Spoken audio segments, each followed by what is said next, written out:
ആലപ്പുഴ വീയപുരത്ത് വാഹന പരിശോധനയ്ക്കിടെ ബിരുദ വിദ്യാർത്ഥിയെ പോലീസ് ക്രൂരമായി മർദ്ദിച്ചെന്ന് പരാതി. മർദ്ദനത്തിന് പിന്നാലെ രക്തം ഛർദ്ദിച്ച യുവാവ് 3 ദിവസത്തോളമാണ് ആലപ്പുഴ മെഡിക്കൽ കോളേജിൽ ചികിത്സയിൽ കഴിഞ്ഞത്. രൂപമാറ്റം വരുത്തിയ കാർ കസ്റ്റഡിയിലെടുത്തതിന്റെ പേരിലുള്ള തെറ്റായ ആരോപണമാണെന്നാണ് വീയപുരം പോലീസിന്റെ വിശദീകരണം. കഴിഞ്ഞ 22-ാം തീയതി വീയപുരം പോലീസ് വാഹന പരിശോധനയ്ക്ക് കൈകാണിച്ചിട്ട് നിർത്തിയില്ലെന്ന് ആരോപിച്ച് ക്രൂരമായി മർദ്ദിച്ചെന്നാണ് മുഹമ്മദ് യാസിൻ പറയുന്നത്. പോലീസ് കൈകാട്ടിയത് കാണാത്തതുകൊണ്ടാണ് വാഹനം നിർത്താതിരുന്നതെന്നും പിന്നീട് പോലീസ് വിളിച്ചതനുസരിച്ച് സ്റ്റേഷനിലേക്ക് പോകും വഴി വാഹനം തടഞ്ഞു പിടികൂടി തല്ലിച്ചതച്ചെന്നും യാസിൻ പറയുന്നു. സ്റ്റേഷനിൽ കയറ്റുന്നതിന് മുന്നേ തന്നെ വലത്തെ സൈഡിൽ റൂമുണ്ട്, ഒരു ഫുഡ് കഴിക്കുന്ന റൂമാണെന്ന് തോന്നുന്നു. അവിടെ കയറ്റി എന്നെ ശരിക്കും ഇടിച്ചു. എന്നെ പുറത്തും ഈ വാരിയലിൻ്റെ സൈഡിലും, എന്നിട്ട് എന്നെ ചവിട്ടി ഷൂ കൊണ്ട് മുഖത്തും അടിച്ച്, മുഖമൊക്കെ കരിനീരിച്ച് കിടക്കുമായിരുന്നു എൻ്റെ.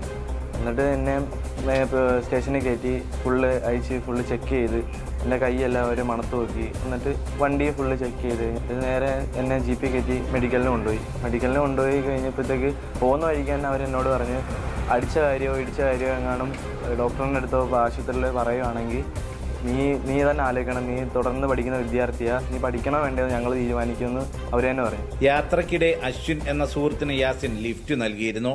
അശ്വിൻ നേരത്തെ കഞ്ചാവ് കേസിൽ ഉൾപ്പെട്ടിട്ടുള്ളയാളാണെന്നാണ് പോലീസ് പറയുന്നത്. സംഭവ ദിവസം അശ്വിൻ കാറിലിരുന്ന് കഞ്ചാവ് ബീഡി വലിച്ചെന്ന് പോലീസ് FIR ഇട്ടിട്ടുണ്ട്. അനധികൃത മോഡിഫിക്കേഷൻ വരുത്തിയെന്നും അശ്രദ്ധമായി വാഹനമോടിച്ചെന്നും കാട്ടി യാസിന്റെ കാറും പോലീസ് പിടിച്ചെടുത്തു. യാസിന്റെ വാഹനത്തിന് കൈകാണിച്ച ഉദ്യോഗസ്ഥന്റെ കയ്യിലുണ്ടായിരുന്ന ബ്രീത്ത് അനലൈസറിന് വാഹനം തട്ടി കേടുപാടുണ്ടായെന്നും അറ്റകുറ്റപ്പണിക്ക് പണം വേണമെന്നും പറഞ്ഞ് പോലീസ് ഒരാളുടെ അക്കൗണ്ടിലേക്ക് 2500 രൂപ അയപ്പിച്ചതായും ഇതിന് രസീത് നൽകിയിട്ടില്ലെന്നും ആക്ഷേപമുണ്ട്. ബ്രീത്ത് അനലൈസർ പൊട്ടിയിട്ടുണ്ട്, ഇതിന്റെ പൈസ 2570 രൂപ ഇത് നിങ്ങൾ തരണം. രാജേഷ് ചന്ദ്രൻ എന്ന് പറയുന്ന SI ആണ് എന്നോട് ആവശ്യപ്പെട്ടത്.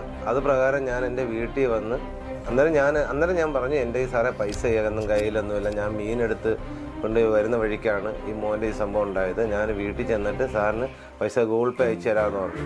അതിന് പുള്ളി പറഞ്ഞ് ഞാൻ തരുന്ന നമ്പറിൽ ഗൂഗിൾ പേ ഇട്ടിട്ട് എനിക്ക് സ്ക്രീൻഷോട്ട് എടുത്ത് അയച്ചു തരണമെന്ന് പറഞ്ഞു. ബ്രീത്ത് അനലൈസർ അറ്റകുറ്റപ്പണി നടത്തുന്ന സ്ഥാപനത്തിന്റെ അക്കൗണ്ടിലേക്കാണ് പണം അയപ്പിച്ചതെന്നാണ് പോലീസിന്റെ വിശദീകരണം. വൈദ്യപരിശോധന നടത്തിയെങ്കിലും യാസിൻ ലഹരി ഉപയോഗിച്ചതിന്റെ ഒരു തെളിവും പോലീസിന് കിട്ടിയിട്ടില്ല. മകനു നേരിടേണ്ടി വന്ന മാനസികവും ശാരീരികവുമായ പീഡനങ്ങൾ ചൂണ്ടിക്കാട്ടി മുഖ്യമന്ത്രിക്കും ആഭ്യന്തരമന്ത്രിക്കും ആലപ്പുഴ ജില്ലാ പോലീസ് മേധാവിക്കും പിതാവ് പരാതി നൽകിയിട്ടുണ്ട്. ഇതേസമയം യാസിന്റെ വാഹനം തട്ടി പോലീസുകാരന് പരിക്കേറ്റിട്ടും മുസ്ലിം ലീഗിന്റെ അടക്കം രാഷ്ട്രീയ ഇടപെടലിനെ തുടർന്ന് കേസെടുക്കാതെ വിട്ടതാണ് പരാതിക്ക് വഴിവെച്ചതെന്ന് പോലീസുകാർക്കിടയിൽ തന്നെ ആക്ഷേപം ഉയരുകയാണ്. ജനം, ആലപ്പുഴ.